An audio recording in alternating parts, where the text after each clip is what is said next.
국제원자력기구 IAEA 사무총장이 일본에 도착했습니다. 오염수 방류 계획을 평가한 최종 보고서를 전달할 예정인데 일본은 봄에서 여름 사이 오염수를 내보낸다는 계획입니다. 정부가 제3자 변제 해법을 수용하지 않은 4명에 대한 배상금 공탁 절차에 착수한 가운데 광주지방법원이 불수리 결정을 내렸습니다. 외교부는 형식상 요건에 문제가 없는데도 불수리 결정을 한 건 권한 범위를 벗어난 거라며 유감을 표명했습니다. 6월 소비자 물가 상승률이 2.7%를 기록했습니다. 석유류 가격 하락의 영향인데 소비자 물가 상승률이 2%대로 떨어진 건 지난 2021년 9월 이후 21개월 만입니다. 지난달 경기 오산시에서 음주운전하다가 사망사고를 낸 운전자의 차량이 압수됐습니다. 음주운전 전력이 없는 초범의 차량 압수는 이번이 처음입니다. 충남 서해안과 전북 김제에 이어 전북 군산에도 호우주의보가 내려졌습니다. 장마 전선이 북상하면서 수도권과 충남, 호남, 제주에 최고 150mm 이상의 호우가 예상됩니다. 뉴스앤 이슈 2부 이어갑니다. 네, 국제원자력기구 IAEA 라파엘 그로시 사무총장이 일본에 도착했습니다. 오후에는 기시다 총리를 만나서 후쿠시마 오염수 방류 계획을 평가한 최종 보고서를 전달할 예정입니다. 이번 IAEA 사무총장의 방일과 최종 보고서 전달은 오염수 방류를 위한 마지막 단계인 만큼 주변국의 이목이 집중됩니다. 일본 현지 연결해 알아보겠습니다. 김세호 특파원. 네, 도쿄입니다. 네, 기시다 총리 만나기 전에 하야시 외무상을 먼저 만나서 공동 기자회견도 했고 오늘 세부 일정 남은 게 어떤 게 있습니까? 네, 도쿄에 도착한 라파엘 그로시 IAEA 사무총장은 정오 무렵 하야시 외무상과 만나 회담을 한 뒤 조금 전 공동 기자회견을 열었습니다. 공동 기자회견은 조금 전 마쳤습니다. 그로시 사무총장은 하야시 외무상과 오찬을 한 뒤 오후에 기시다 후미오 총리를 만나 IAEA가 후쿠시마 오염수 방류의 안전성 등을 평가한 최종 보고서를 전달합니다. IAEA는 지금까지 6차례 걸친 보고서에서 방류 계획과 관련해 안전과 신뢰성에 문제가 없다고 밝혔습니다. 특히 그로시 총장도 오염수 방류와 관련해 기준에 따라 적절히 진행되면 환경에 악영향을 주지 않는다고 말해왔습니다. 이 때문에 이번에 기시다 총리에게 전달되는 IAEA의 최종 보고서에도 비슷한 의견을 낼 것이라는 관측에 무게가 실리고 있습니다. 앞서 기시다 총리는 오늘 오전 자민당 임원회의에서 해양 방류 계획에 대해 범정부적으로 안전성 확보, 소문 피해 대책을 철저히 하겠다고 밝혔습니다. 또 어민들과 주변국의 반발에 대해서는 국제사회에 정중히 설명하고 투명하게 정보를 발신하겠다고 말했습니다. 그로시 사무총장은 기시다 총리를 접견한 뒤 일본 기자클럽에서 기자회견을 진행합니다. 이 자리에서 후쿠시마 오염수 방류 평가에 대한 입장을 밝히고 관련 질의응답을 이어갈 것으로 보입니다. 이후 니시무라 야스토시 경제산업상 야마나카 원자력 규제위원장을 잇따라 만날 계획입니다. 그로시 사무총장은 내일은 후쿠시마 제1원전을 직접 찾는데 오염수 방류 현장 점검을 위한 IAEA 현지 사무소도 개설할 예정입니다.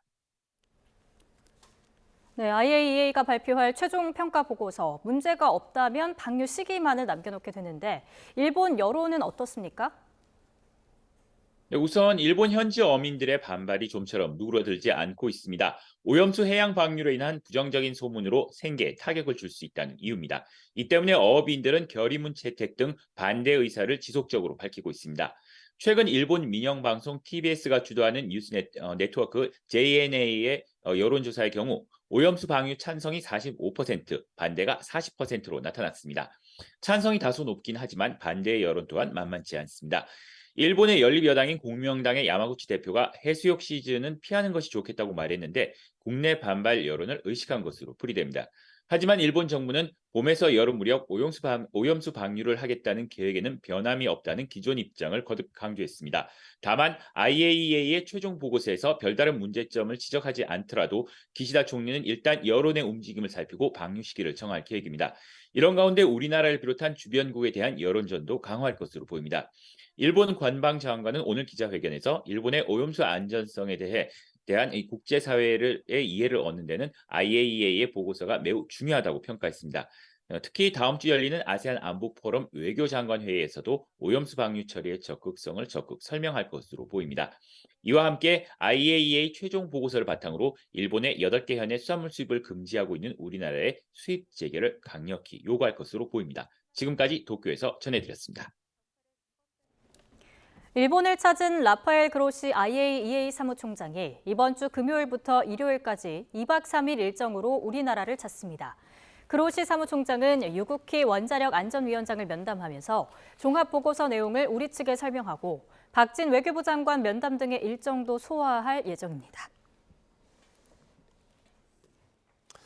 윤석열 대통령이 신임 차관들에게 이권 카르텔과 맞서 싸워달라고 주문하면서 특히 통일부와 교육부, 환경부와 문화체육관광부를 이념부처라고 언급한 걸로 전해졌습니다. 대통령실 관계자는 YTN에 윤 대통령이 최근 정치 성향에 따라 움직이는 부처가 있다면서 4개 부처를 콕 찍어 지적했다면서 이들이 이른바 이권 카르텔의 본산이라는 취지라고 설명했습니다.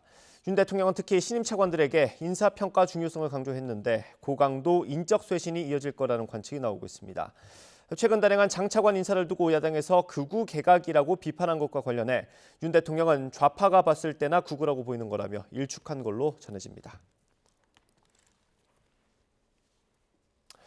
윤석열 대통령이 올해 하반기가 우리 경제의 변곡점이라면서 수출 확대가 경제정책 최우선 과제라고 강조했습니다. 윤 대통령은 오늘도 기득권의 이권 카르텔 구조를 언급했습니다. 직접 들어보겠습니다. 올해 하반기는 위기를 극복하며 한 단계 더 성장해온 한국 경제의 저력을 보여줄 중요한 변곡점이라고 생각합니다. 대외 의존도가 세계 최고 수준인 우리 경제의 근간이자 일자리의 원천인 수출 확대를 경제 정책의 최우선 과제로 삼고 모든 역량을 쏟아 부어야 합니다. 공정하고 정당한 보상 체계에 의해서 얻어지는 이익과 권리가 아니라 자기들만의 카르텔을 구축해서 이권을 나눠 먹는 구조는 철저히 타파해야 합니다. 특정 산업의 독과점 구조, 정부 보조금 나눠 먹기 등 이권 카르텔의 부당 이득을 우리 예산에서도 제로 베이스에서 검토해서 낱낱이 걷어내야 합니다. 소비자 물가 상승률이 21개월 만에 2%대로 내려왔습니다. 석유류 가격이 역대폭으로 떨어진 게 가장 큰 영향을 미쳤습니다. 김지성 기자입니다. 지난 4월 이후 3%대 상승률을 보이던 소비자 물가가 지난달에는 2%대로 둔화했습니다. 2%대 진입은 지난 2021년 9월 이후 21개월 만입니다. 소비자 물가는 올해 1월 5.2%를 기록한 이후 5개월 연속으로 상승률이 하락했습니다. 무엇보다 석유류 가격이 내리면서 인플레이션 압력이 크게 떨어졌습니다. 6월 석유류는 1년 전 같은 달보다 25.4% 하락해 관련 통계가 작성된 1985년 1월 이후 최대 감소폭을 기록했습니다. 휘발유가 23.8%, 경유 32.5%, 자동차용 LPG는 15.3%가 내렸습니다. 지난 5월에는 마이너스 18%를 기록했다가 이번 달에는 마이너스 25.4%를 기록해서요. 이번 그 0.6% 하락폭의 한 75% 정도가 석유류 가격 하락이라고 보시면 되겠습니다. 6월 축산물 가격은 4.9% 하락했는데 돼지고기가 7.2%, 국산 쇠고기는 5.1% 내렸습니다. 쌀과 밀가루, 과일 등 자주 구매하는 품목 위주로 구성돼 체감 물가에 가까운 생활 물가지수 상승률도 2.3%에 그쳐 27개월 만에 2%대로 둔화했습니다. 물가의 기조적 흐름을 보여주는 근원 물가인 농산물 석유류 제외 지수는 4.1% 올라 지난해 5월 이후 최저치를 기록했습니다. 물가 당국인 한국은행은 소비자 물가가 이번 달까지 둔화 흐름을 이어가겠지만 이후 다시 높아져 연말까지 3% 안팎에서 등락할 것으로 전망했습니다. 정부는 물가 안정 흐름이 이어질 수 있도록 기상 여건 영향과 품목별 가격 수급 동향을 점검해 필요하면 신속히 대응하겠다고 밝혔습니다. YTN 김지선입니다. 지난달 경기 오산시에서 음주운전을 하다 6명의 사상자를 낸 뒤 달아났던 20대 운전자의 차량이 경찰에 압수됐습니다. 검경합동 음주운전 근절대책 발표 이후 과거 음주운전 전력이 없는 초범의 차량이 압수된 건 이번이 처음인데요. 취재기자 연결해 알아봅니다. 임예진 기자. 네, 사회부입니다. 네, 이번 오산 음주 뺑소니 사망 사고 초범인데도 차량이 압수됐다고요? 네, 그렇습니다. 앞서 지난달 27일 경기 오산시에서 20대 남성 A씨가 대낮에 만취 상태로 차를 몰다가 횡단보도를 건너던 7명을 덮친 사고 기억하실 텐데요. 1명이 숨지고 5명이 다칠 정도로 큰 사고였는데 A씨는 차량을 멈추지 않고 달아났다가 다른 차량을 또 충격한 뒤에야 경찰에 붙잡혔습니다. 경찰은 도주치사와 음주운전 혐의로 구속된 A씨의 차량을 어제 압수 조치했습니다. 음주운전 전력이 없는 초범인데도 압수가 된 건 이번이 처음입니다. 경찰은 그동안 5년 안에 5번 이상 음주운전으로 적발되거나 2차례 음주 전력자가 사람을 다치게 한 경우에만 제한적으로 차량 압수를 해왔습니다. 하지만 최근 음주운전 사고가 잇따르자 경찰은 이번 달부터 음주운전 근절 대책의 일환으로 차량 압수 조치를 확대하겠다고 밝혔습니다. 사상자가 여럿인 음주 사망 사고나 사고 뒤 도주했을 때 재범인 경우 등 중대 음주운전 범죄 차량이 대상인데요. 이번 사고는 사망자 1명과 중상 1명 등 사상자를 여럿 냈고 사고 뒤 도주했다는 점에서 경찰이 압수 조치에 나선 것으로 보입니다. 경찰은 앞으로 단순 음주운전이더라도 4번 이상 반복될 경우 차량 압수를 검토하고 피해 정도나 재범 우려를 고려해 엄정 대응할 방침입니다. 또 상습 음주운전자에 대해선 원칙적으로 구속 수사하고 운전자 바꿔치기, 음주운전 방조 등의 행위도 적극적으로 수사할 계획입니다. 지금까지 사회부에서 YTN 임혜진입니다. 금괴를 밀수하다가 붙잡힌 일당이 많게는 한 명당 6천억 원 넘는 벌금을 선고받았는데요. 이 일당 벌금이 너무 많다면서 헌법 소원을 냈습니다. 헌법재판소의 판단 어땠을까요? 화면으로 함께 보시죠. 차곡차곡 쌓여있는 금괴, 이 골드바 하나에 1kg, 당시 가격으로는 최대 5천만 원짜리였습니다. 윤모 씨를 포함한 일당은 2조 원에 달하는 4만 개 정도를 밀수했는데요. 홍콩에서 사고, 우리나라를 거쳐 일본에 팔아 차익을 노린 겁니다. 홍콩은 세금이 없습니다. 세금이 없기 때문에 해서 금을 반출하더라도 아무런 세금이 없기 때문에 굉장히 싸게 살 수 있죠. 싸게 사서 그 대신 일본의 경우는 소비세가 8%가 붙기 때문에 일당은 억울함을 호소했습니다. 대법원까지 갔는데요. 6천억 원 안팎의 벌금이 나왔습니다. 1심에서 1조 3천억 원이었던 걸 감안하면 그래도 많이 봐준 겁니다.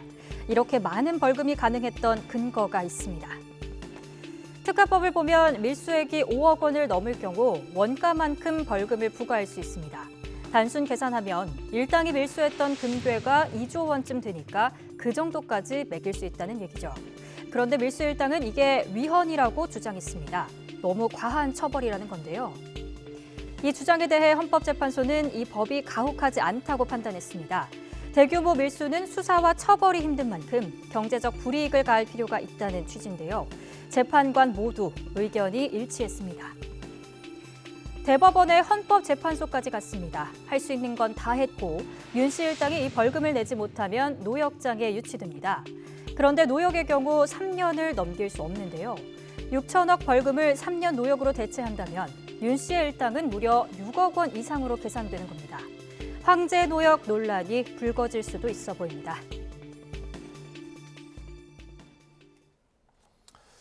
장마 전선이 북상하면서 서해안 지역에 강한 비가 집중되고 있습니다. 일부 지역에는 호우특보까지 내려졌습니다. 비는 점차 내륙으로 확대돼서 많은 곳은 150mm까지 내리겠습니다. 취재기자 연결합니다. 김민경 기자. 네, 김민경입니다. 네, 지금 호우특보가 내려진 곳이 어디입니까? 네, 비가 강하게 집중되고 있는 태안과 보령, 서천 등 충남 서해안과 전북 김제와 군산 지역입니다. 특보 지역은 오전 11시 이후 계속 확대하고 있습니다. 이 지역에는 시간당 30mm 안팎의 강한 비가 집중되고 있어 주의가 필요합니다. 레이더 영상을 보시면 서해상에서 장마 전선에 동반된 비구름이 서해안으로 유입되고 있는 걸 보실 수 있습니다. 특히 남북으로 길게 띠를 이루듯 이어진 붉은색의 비구름이 충남과 전북 지역에 영향을 주고 있는데요. 이 때문에 이 지역으로 현재 국지성 호우가 쏟아지고 있습니다. 앞으로 비구름이 깊숙하게 유입되면서 중부와 충청, 호남 내륙에도 강한 비가 확대할 가능성이 있는 만큼 호우 대비 철저히 해주시기 바랍니다. 다만 이미 강한 비가 시작된 곳에서는 주변 시설물 점검이나 농지 점검을 위해 밖으로 나오시는 건 절대 자제해 주셔야 합니다. 네, 그럼 내륙은 언제쯤 조심하면 되겠습니까? 네, 내륙으로 비가 강해지는 시점은 퇴근길 이후부터 밤 사이가 될 걸로 보입니다. 수도권을 포함한 중부와 경북 북부 내륙은 오늘 밤 사이에 강한 비가 집중되겠고 호남 지방은 낮에 한 차례 지난 뒤 내일 새벽에 또 한 번 고비가 올 걸로 보입니다. 내일 새벽부터 아침 사이에는 경남 남해안과 제주도에 강한 비가 내리겠습니다. 기상청은 이번에도 시간당 최고 70mm 이상의 국지성 호우가 곳곳에 쏟아질 수 있다며 각별한 주의를 당부했는데요. 비의 양은 내일까지 수도권과 충남, 호남, 제주도에 최대 150mm 이상, 강원 내륙과 충북에도 120mm가 예상됩니다. 이미 많은 비로 지반이 약해진 상태에서 또다시 호우가 내릴 걸로 보이는 만큼 저지대 침수와 하천 범람, 산사태, 축대 붕괴 등 호우 피해에 대한 철저한 대비가 필요합니다. 이번 장맛비는 내일 오전까지 이어진 뒤 그치겠고 장마 전선은 내일 오후부터 다시 남해안 부근으로 남하할 전망입니다. 지금까지 YTN 김민경입니다. 네, 이렇게 비가 많이 올 때 아주 바쁜 곳이 있습니다. 호우 상황에 따라 댐의 수문을 열어야 할지 아니면 조금 더 기다릴지 결정하는 곳입니다. 24시간 비상체계가 가동되고 있는 물관리 종합상황실을 이상곤 기자가 다녀왔습니다. 한국수자원공사 물관리 종합상황실입니다. 대형 화면에 다목적 댐과 보 등 전국 56개 수자원 시설의 CCTV 화면과 수위 정보들이 실시간으로 표시됩니다. 장마와 함께 홍수기가 시작된 뒤부터 이곳 직원들은 한시도 긴장의 끈을 놓지 못하고 있습니다.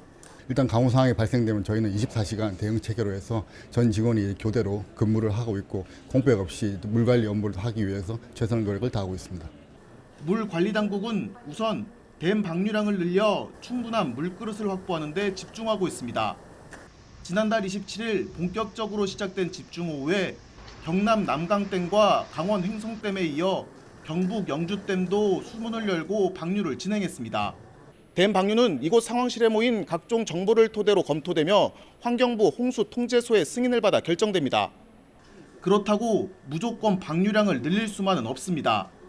홍수기 이후 찾아올 가뭄까지 고려해 물 관리를 해야 하기 때문입니다. 홍수기라고 하더라도 익년도, 그러니까 비가 오지 않는 시기에 대비해서 저희가 얼마만큼 물을 확보할 것인지, 확보해야 하는지 이런 부분 등에 대한 가이드라인을 수립하고 이를 고려해서 이를 위해 한강과 금강, 낙동강 등 5대강 전역을 가상세계로 만들어 의사결정을 지원하고 있다고 물관리당국은 설명했습니다.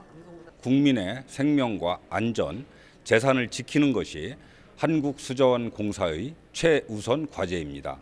국민 안전에 대해서는 과하다 싶을 정도로 엄중히 대응하여 안전한 물 관리에 최선을 다하겠습니다. 최근 이상기후로 예상치 못한 폭우가 잦아지면서 홍수의 가뭄까지 대비하는 물관리 상황실은 하루 24시간 비상 근무 체계가 유지되고 있습니다. YTN 이상곤입니다. 경찰이 출생신고가 되지 않은 영유아 사례 모두 193건을 수사하고 있습니다. 숨진 것으로 확인된 아동은 모두 11명으로 서울 병원에서 출산한 직후 치료받던 아기가 숨졌다고 친모가 진술한 경기 하남시 사례가 추가 확인됐습니다. 현재 소재와 생사가 확인되지 않은 영유아는 모두 178명으로 집계됐습니다. 천안 동남경찰서는 지난 2021년 1월 태어난 아기를 출생신고 없이 키우고 있던 40대 어머니 A씨와 50대 아버지 B씨를 방임 혐의로 입건해 조사하고 있습니다. 아기에게서 직접적인 학대 징후나 건강상의 문제가 확인되진 않았지만 출생신고가 되지 않아서 필수 예방접종 같은 걸 제대로 마치지 못한 걸로 조사됐습니다. 부부는 경찰 조사에서 A씨가 이혼하기 전에 아기가 태어났기 때문에 출생신고를 하려면 B씨가 친부라는 사실을 증명해야 하는데 가정 형편이 어려워서 제대로 절차를 밟지 못했다고 해명했습니다. 4년 전에 낳은 아이를 방치해서 숨지게 한 혐의로 구속된 20대 여성이 프로파일러 면담이나 거짓말 탐지기 조사도 거부하면서 계속 진술을 번복해 경찰 수사가 난항을 겪고 있습니다.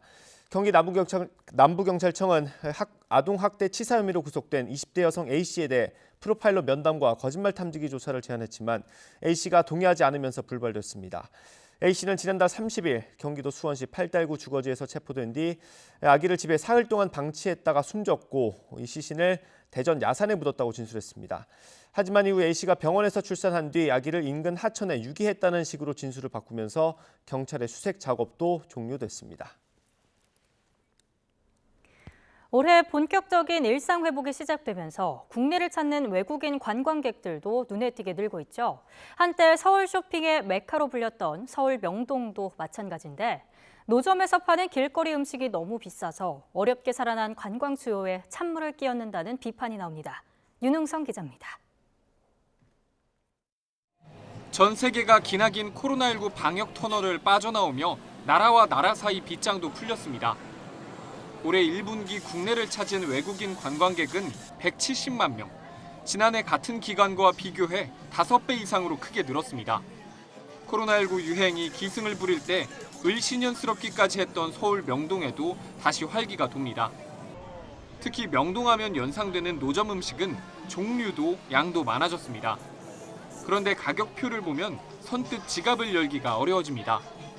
붕어빵 4개와 만두 3개를 사고 낸 돈이 10,000원입니다. 아무리 물가가 올랐다지만 다소 비싸게 느껴집니다. 저렴해도 맛 좋은 길거리 음식을 기대한 관광객들도 푸념을 늘어놓습니다. I think here it's more expensive than other places like in Bucheon. I can have it for a cheaper price. 상인들은 원자재 값 등이 가파르게 올라 가격 인상이 불가피하다는 입장입니다. 이거 재료가 비싸서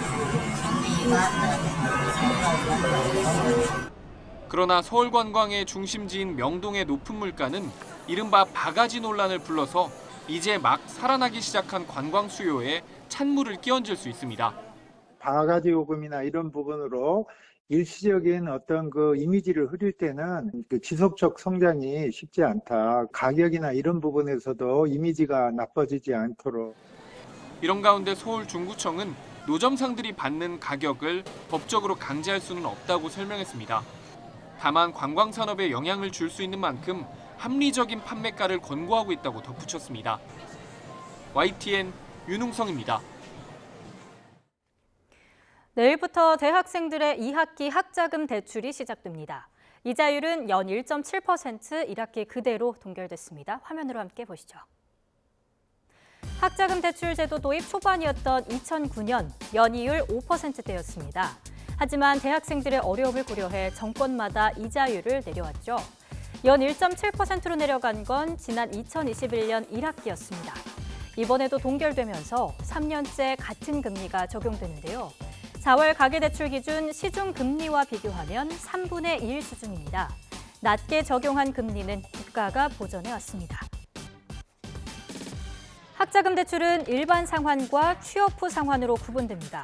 일반 상환은 고정금리를 적용해 최대 10년 동안은 이자만 갚고 이후에 원금을 상환하는 방식인데요. 소득 기준에 따른 신청 제한이 없습니다. 반면 취업 후 상환은 소득 수준이 일정 기준을 초과하지 않아야만 신청할 수 있는데요. 변동 금리를 적용하지만 취업한 뒤 일정 소득이 발생할 때까지는 이자도 내지 않습니다. 졸업 후 2,525만 원 이상 소득이 발생하면 그때부터 갚아 나갈 수 있습니다. 정치권에서는 취업 후 상환을 두고 이견을 드러내고 있습니다. 이자 면제를 소득 8구간 이하 모든 학생으로 할 것이냐, 소득 5구간 이하로 한정할 거냐를 두고 몇 달째 맞서고 있는 건데요. 민주당은 8구간 이하 모든 학생의 이자를 면제해주자며 지난 5월 법 개정안을 상임위에서 단독 가결시켰지만 국민의힘은 당정 협의를 거쳐 포퓰리즘은 안 된다고 결론 내리고 대상을 소득 5구간 이하로 두되 취약계층에 대한 지원을 더 두텁게 하자며 수정안을 제안한 상태입니다.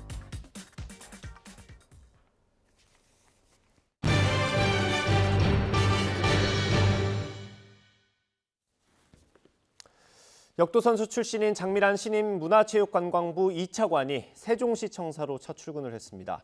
장 차관은 출근길 취재진에게 막중한 임무를 맡게 돼서 많이 부담스럽기도 하다면서 맡겨주신 만큼 열심히 해서 그 이상으로 최선을 다할 수 있도록 노력하겠다고 말했습니다. 또 심석희 선수 미투와 최숙현 선수 사망 때 뭘 했느냐는 민주당 안민석 의원 발언에 대해 묻자 염려해 주신 만큼 더 열심히 해야겠다고 답했습니다. 직접 들어보겠습니다. 막중한 임무를 맡게 돼서 많이 부담스럽기도 한데 맡겨주신 만큼 또 열심히 해서 또 그 이상으로 최선을 다할 수 있도록 노력하겠습니다. 소식 접하고 내가 더 열심히 해야 되겠다, 염려해 주실 만큼 그 이상으로 부응해야겠다라는 생각을 했습니다. 감사합니다. 네, 중국이 반도체 핵심 원료의 수출을 제한하겠다고 발표했습니다. 미국의 대중국 반도체 규제에 대한 보복으로 읽히는데 옐런비 재무장관 방중 직전에 발표된 게 눈에 띕니다. 워싱턴에서 권준기 특파원의 보도입니다. 중국 상무부가 다음 달부터 갈륨과 게르마늄을 수출 통제 대상에 올린다고 발표했습니다. 두 금속의 수출을 위해서는 상무부 허가를 받아야 하고 해외 구매자에 대한 정보도 상세히 보고해야 한다는 내용입니다. 중국 상무부는 수출 허가 검토가 중국 내각인 국무원까지 올라갈 수 있다고 밝혔습니다. 갈륨과 게르마늄은 태양광 패널과 컴퓨터 칩 등 다양한 제품에 널리 사용되는 광물로 유럽연합은 핵심 산업 원료로 분류하고 있습니다. 미 언론들은 미국 정부의 대중국 반도체 제재에 대한 맞대응 성격인 것으로 보고 있습니다. 월스트리트저널은 전문가 말을 인용해 이번 조치가 고성능 반도체 생산에 즉각적인 파급 효과를 가져올 것으로 전망했습니다. 중국이 광물 수출 제한으로 원료난을 일으킬 수 있다는 관측은 꾸준히 제기됐지만 예상보다 시점이 빨랐습니다. And then the other topic is will they cut off the supply of rare earths, lithium, and other materials that are needed to the United States in retaliation. And so it's a long way of saying I don't know. I don't think so in the short term because the economic impact to China would be quite significant. 이번 수출 제한 조치는 제닛 옐런 미 재무장관의 방중 직전 발표됐습니다. 조만간 지나 러먼도 미 상무장관도 중국 방문을 앞두고 있습니다.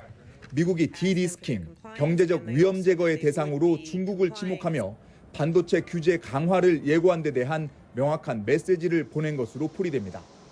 중국의 광물 수출 제한은 한국을 비롯해 유럽연합과 일본에도 영향을 미칠 것으로 보여 향후 파장이 주목됩니다. 워싱턴에서 YTN 권준기입니다. 정부가 일제 강제동원 피해자 가운데 제3자 변제안을 수용하지 않은 4명의 배상금을 법원에 공탁하기로 했습니다. 그런데 광주지방법원이 이 가운데 한 건을 받아들이지 않았습니다. 외교부는 강한 유감을 표명하고 이 절차에 착수하겠다고 밝혔습니다. 취재기자 연결합니다. 조수영 기자. 네, 외교부입니다. 네, 자세한 소식 전해주시죠. 네, 정부는 제3자 변제 해법을 대해 거부 입장을 고수해온 원고 4명에게 지급할 예정이던 판결금을 법원에 공탁하는 절차를 어제 개시했는데요. 광주지방법원이 이 중 한 건의 공탁에 대해 불수리 결정을 했습니다. 광주지법 공탁관은 양금덕 할머니에 관한 공탁은 불수리했고 이춘식 할아버지에 관한 공탁은 반려했는데요.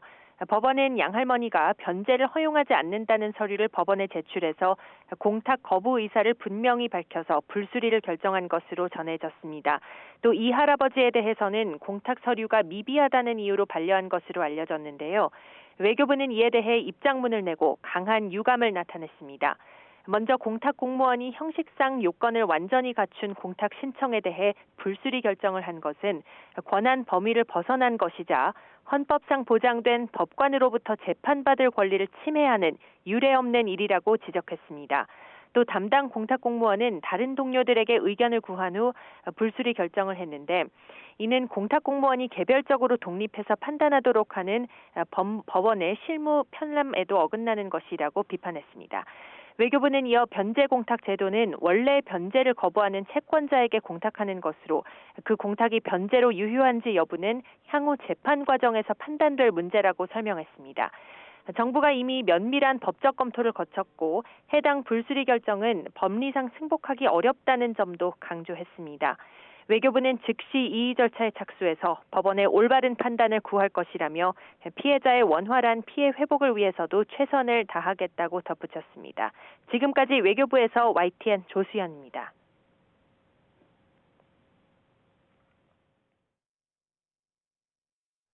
네, 17살 알제리계 소년의 사망에서 촉발돼 프랑스를 뒤흔들었던 폭력 시위 양상이 바뀌고 있습니다. 방화와 파괴로 얼룩진 난동이 일주일째 이어지고 있는데 시위를 멈추라는 요구가 커지고 있습니다. 취재기자 연결해서 자세히 들어보겠습니다. 이종수 기자. 네, 국제부입니다. 네, 프랑스 전역은 물론이고요. 주변국까지 시위가 번졌습니다. 자제 목소리가 좀 커지고 있다고요? 예, 그렇습니다. 무분별한 폭력 시위의 자제를 촉구하면서 저항 움직임이 일고 있습니다. 파리 남부 도시죠. 라일레로스에서는 현지 시간 3일 우파 공화당 소속 뱅상 장부른 시장 집으로 누군가 차를 몰고 돌진한 뒤에 자택에 불을 내는 일이 벌어졌습니다. 이를 피하려던 시장의 아내와 아이는 다쳤고요. 이러면서 이 지역 시장을 향해서 위로의 박수를 치고 발맞춰 함께 행진하는 시민들이 나타났습니다. 지난 엿새 동안 이어진 폭력 시위로 자동차 5천여 대와 건물 1,000채가 불에 타거나 망가졌습니다. 또 250여 개 경찰서가 공격을 당하고요. 100곳 가까운 시청이 파손된 것으로 집계가 됐습니다. 지난 3일 하루에만 화재 신고가 352건이 접수가 됐고요. 화재를 진압하던 24살 소방관이 심장마비로 숨지기까지 했습니다. 이러면서 자중의 목소리가 높아지고 있습니다. 직접 들어보시겠습니다. touché au sein de sa famille, hein, dans sa vie privée, quoi. Donc c'est quand même un événement plus que surprenant, inexplicable. Enfin, si explicable peut-être, mais surtout inexcusable. Les violences urbaines de ces derniers jours, partout dans l'Hexagone, sont inacceptables. Nous les condamnons avec la plus grande fermeté, qu'elles se traduisent par des dégradations, des incendies, des pillages, et pire encore, des agressions ou des tentatives d'assassinat. 네, 지금은 시위가 좀 한풀 꺾이는 양상입니까? 예, 그리 보입니다. 프랑스 정부는 폭력 시위에 이달 들어서 전국에 경찰과 군경찰 4만 5천 명을 배치하고 경장갑차와 대테러 특수부대원을 동원해가며 대응을 하고 있습니다. 이렇게 대응하면서 지난 엿새 동안에요. 체포된 사람만도 3,300여 명에 이르는데 프랑스 내무장관은 이들 평균 연령이 17살이라고 밝혔습니다. 정차 요구를 따르지 않았다가 17살 알제리계 소년 나엘군을 경찰이 지근거리에서 총을 쏴서 즉사하게 한 사건이 발생했을 때 마크롱 대통령은 설명할 수 없고 용서할 수 없는 일이 벌어졌다고 비탄을 했습니다. 하지만요, 폭동이 이어지자 국가기관을 겨냥한 폭력을 용납하지 않겠다고 밝혔습니다. 축구 스타 음바페 등 유명 인사들도 나서서 폭력을 멈춰달라고 호소했는데 여기에 나엘군의 조모가 장례식을 마치고 자제를 호소한 게 결정적인 영향을 미쳤습니다. 직접 들어보시겠습니다. Je veux aux policiers qui a tué mon petit-fils. C'est tout ce que je veux. Les policiers, ils sont là, heureusement qu'ils sont là. Et les gens qui sont en train de casser, je leur ai dit arrêtez, arrêtez. Ils ont fait ça le prétexte de Naël. 네, 이것과는 별도로 이번 시위를 낳은 나엘군의 총격 사건에 대한 자성도 함께 커지고 있다고 알고 있습니다. 시위가 이렇게 커지게 된 배경은 뭘로 볼 수 있습니까? 나엘군의 사망 사건이 이렇게 프랑스를 뒤흔든 배경으로는 인종 갈등과 불평등, 불공정한 법 집행 등 오랫동안 쌓여온 사회적 병폐를 꼽을 수 있습니다. 특히 프랑스 경찰 조직에 오랫동안 누적되어온 인종차별적 법 집행 관행이 비판을 받고 있습니다. 인권단체들은 이번에 만약 경찰이 교통법규를 위반한 차를 멈춰 세웠을 때 아랍계가 아니라 부유해 보이는 백인 남성이었다면 운전석을 향해서 총구를 겨누었을 리가 만무하다고 비난을 했습니다. 공공기관의 권리 침해를 감시하는 권리보호관이 2017년에 낸 보고서에 따르면요, 흑인 또는 아랍인으로 보이는 젊은 남성이 경찰에게 신분 확인을 요구받을 가능성이 다른 사람들보다 20배나 높았습니다. 이러한 프랑스 경찰의 인종차별 관행에 대한 불만이 곰따가 나엘군 사건을 계기로서 폭발한 것이라는 분석이 지배적입니다. 지금까지 국제부에 전해드렸습니다. 블라디미르 푸틴 러시아 대통령이 반란 사태 이후 시진핑 중국 국가주석과 처음으로 회담합니다. 푸틴 대통령은 4일 상하이 협력기구 정상회의에 화상으로 참석할 계획입니다. 중국과의 전략적 우호 관계가 절실한 푸틴 대통령으로서는 계속 지지받을 만큼 건재하다고 주장하는데 전력할 것으로 관측됩니다. 젤렌스키 우크라이나 대통령이 푸틴 러시아 대통령의 통제가 약해지면서 권력이 무너지고 있다고 주장했습니다. 반면 러시아는 아무 영향도 주지 못한다며 특별 군사작전은 계속된다고 밝혔는데요. 김선희 기자가 취재했습니다. 푸틴 러시아 대통령의 통제력이 약해지며 그의 권력이 무너지고 있다. 젤렌스키 우크라이나 대통령이 바그너 그룹 반란 사태와 관련해 푸틴 대통령의 입지가 흔들리고 있다며 이같이 주장했습니다. 젤렌스키 대통령은 미국 CNN과의 인터뷰에서 바그너 그룹이 러시아 깊숙이 들어가 특정 지역을 점령했다는 것은 그것이 얼마나 쉬운 일인지 보여주는 것이라고 말했습니다. 그러면서 푸틴 러시아 대통령이 지역 상황을 통제하지 못했고 그가 가졌던 모든 수직적 권력이 무너지고 있다고 진단했습니다. 젤렌스키 대통령은 이어 크림반도가 없는 우크라이나를 상상할 수 없다며 크림반도 탈환 의지도 분명히 했습니다.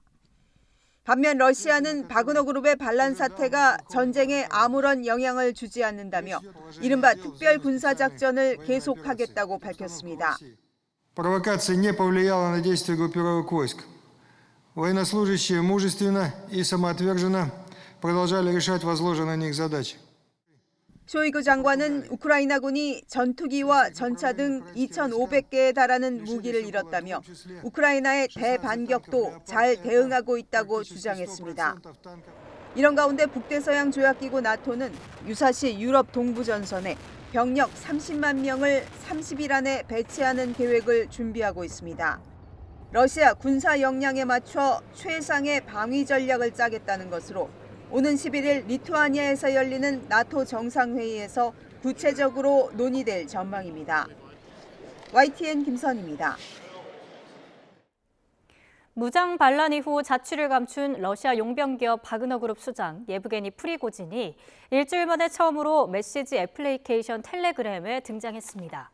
미국 정치 전문 매체 폴리티코는 프리고진이 현지 시간 3일 텔레그램에 자신을 지지하는 사람들에게 감사를 표하는 음성 메시지를 올렸다고 보도했습니다. 프리고진은 41초 분량의 메시지에서 우리가 한 정의의 행진은 반역자들과 싸우고 우리 사회를 결집하기 위한 것이었음을 이해해 주기를 바란다며 나는 우리가 많은 부분을 달성했다고 생각한다고 밝혔습니다. 이어 여러분은 가까운 미래에 전선에서 우리의 다음 승리를 보게 될 거라 확신한다고 강조하고 감사하다는 말로 메시지를 마무리했습니다. 이 메시지는 친 바그너 그룹 텔레그램 채널인 그레이존에 게시됐습니다.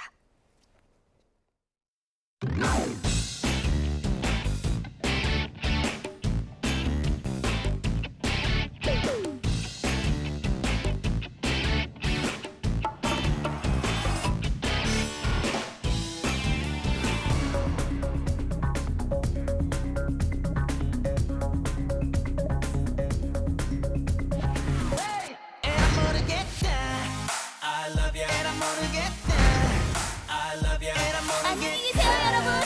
전 이 세상의 모든 굴레와 속박을 벗어던지고 제 행복을 찾아 떠납니다.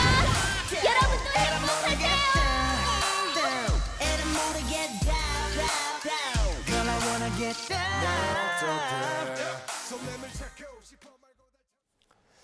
설탕이 들어가지 않는 제로 상품에 단맛을 살리려고 넣어주는 인공 감미료 아스파탐 많이 들어보셨을 겁니다. 국제암연구소가 이 아스파탐의 발암 가능 물질 지정을 검토하면서 우려가 커지고 있습니다. 아스파탐이 얼마나 위해한 건지 전문가에게 직접 물어봤습니다. 단맛이 강해서 아주 소량만 첨가하기 때문에 공포감을 느껴야 할 수준은 아니라고 말했습니다. 다만 지나친 가공식품 사용에 대한 경고로는 받아들여야 한다고 조언했습니다. 직접 들어보겠습니다. ARC가 발암물질, 김치, 젓갈 이런 또 적색류, 고기 정도, 고기도 우리가 먹으면서 인류가 평균 수명이 더 높아졌습니다. 고기가 주는 그런 발암성 문제도 있지만 면역이라든지 이런 좋은 점을 더 많이 줬기 때문에 사람에게는 더 큰 이익이 더 크거든요. 그런 식으로 아스파탐도 득이 훨씬 더 실보다 크다 이런 생각으로 포지티브하게.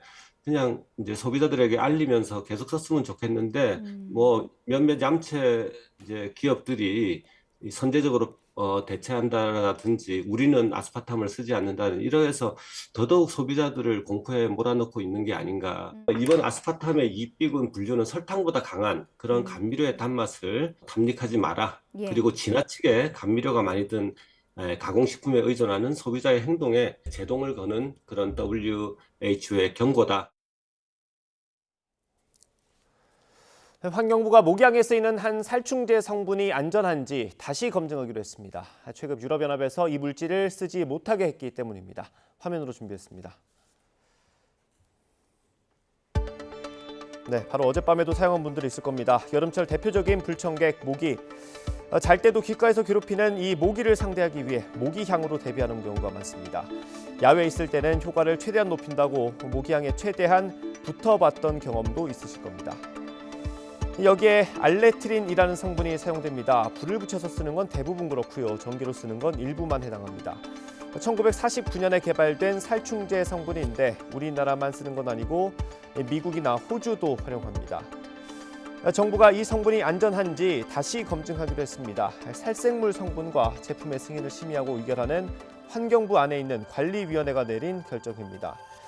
이 위원회는 앞서 2022년 12월 이 성분을 포함해 48종의 살생물 성분의 사용을 승인했습니다. 한 번 내린 결정을 다시 들여다보는 건 유럽연합의 판단 때문입니다. 유럽연합은 지난 3월 알레트린에 대한 사용을 금지했습니다.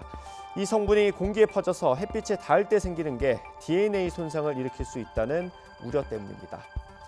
다만 이유가 이 물질의 위해성을 판단하는 데 사용한 평가 방식에 한계가 있다는 분석도 있습니다. 우리 정부는 전문가 논의를 통해 구체적인 검증 계획을 세우기로 했습니다.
국회 과학기술정보방송통신위원회 여당 간사를 맡고 있는 국민의힘 박성중 의원은 네이버의 알고리즘 조작 의혹과 관련해 초당적 진상 파악에 협조해 줄 것을 민주당에 요구했습니다. 박 의원은 오늘 국회 소통관 기자회견에서 지난 문재인 정권 출범 직후 네이버가 언론사 가중치 순위를 인위적으로 개입한 게 드러났는데도 네이버 측은 오히려 국민을 오도하는 반박문을 뿌렸다며 이같이 밝혔습니다. 이어 네이버가 알고리즘에 반영되는 지수를 인위적으로 적용했고 검색 키워드도 임의로 선정해 알고리즘을 엉터리로 학습시켰다며 특정 언론사를 차별 배제하는 등 국민 기본권 침해에 대한 책임을 물어야 한다고 강조했습니다.